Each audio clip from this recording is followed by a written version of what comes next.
Howard of Big Paw Garage here on YouTube threw out a challenge to the members of the Custom Diecast Renegades and Hoodlums group on Facebook to do a post-apocalyptic build without any aftermarket parts. To use only scraps that we had, parts from other cars, or scratch building what we wanted to put on these cars. Now, everything I've done post-apocalyptic so far, which hasn't been many, I've used 3D printed parts on all of those. So this was an exciting idea. And I have several scraps. If you look back at some of my videos, you see that I've chopped up all kinds of Volkswagens. And on this one in particular, I ended up using, as you can see here, there's a split window top from a Volkswagen. There's a hood off a Volkswagen. The split window came off the Käfer convertible I created from the Käfer Racer. The hood was off of the bug I used to make the bug shaker. And then I had sides that I cut off of a cool combi, and I ended up using them for fender skirts on the truck. Those were cut off the sides of the combi so that you could see the shark engine that I threw in there. And then you see that little like rear spoiler that I put on there.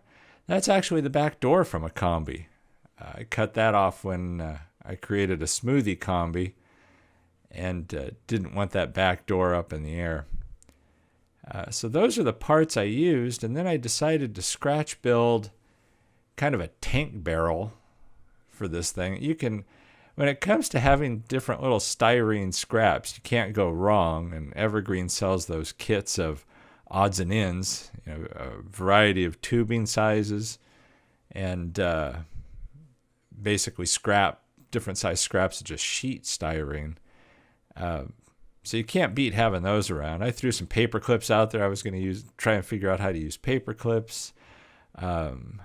There's a Maisto, I believe the car's lead slinger, I think is what they call it, that I took the guns off of. They were kind of integrated into the engine, and I just cut the engine off from underneath it. Ended up throwing that on the hood. But this was interesting, just trying to figure out how to get parts to fit and what parts you want. And there's after I put the guns on. And so I ended up using a variety of Citadel paints. Keith over at Outlaw Speed Shop recommended them a while back. He uses them in a lot of videos, and I followed that lead of his, and you can't beat this paint. So what I started off, I wanted to have the colors, the underlying colors, as bold as possible. And you're probably thinking right now, what the hell is he doing? But I ended up using, I think that blue is something like McCrag blue, something like that. And the green that I use on the barrel of the like tank barrel on there is actually, they call it something like Wagah flesh, and it's green. And, I used that, and I got these bold colors, and used typhus corrosion for the underside. You don't see that yet. I haven't got to that yet. But then I muted those colors using Xandri dust. And so I wanted the different shades, and so I thought putting the bold colors down first would get me there. So then I covered them with the Xandri dust, and then I used there's Nuln Oil, and there's Agrax Earthshade. Sorry, that's tough to say. And on this one, I used that Agrax Earthshade, which has more of a brownish tint. And so it seemed more appropriate than the Nuln Oil. So there I am painting that over. And again, it's just a wash. It's a very thin wash. So it just adds a little more color. You can just keep brushing over it. If it goes on too dark, you just keep lightening it. The brushes I used on this basically are beat to hell brushes. It's not like there's something with a super fine point or really high quality brush. It's almost sloppy intentionally. So I've noticed that even though I use those bold colors to start off with, all of the post-apocalyptic builds I end up doing all look like they've just been driving through mud. And I'm happy with them. I mean, don't get me wrong. It's not like I don't like the results, but at the same time, I'm going to try doing something a little different with the next one and have a little more bare metal kind of look to some of the parts. Something I'll do on these, I always like bringing out some details with brass and silver. So I've got Sharpie paint pens, particularly the brass. I really like using that. It may seem kind of goofy, but I think it just adds a little flavor to it.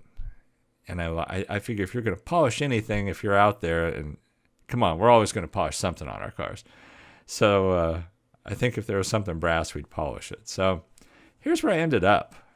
And as you can see, all of that is scraps from other builds or Scratchbuilt in the case of the barrel. Oh, and the seats inside also came out of a VW interior. So there's the end result.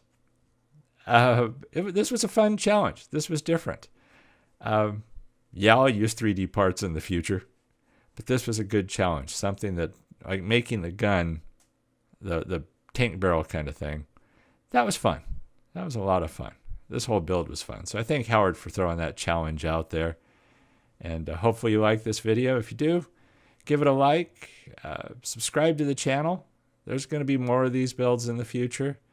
There's a Halloween build coming up.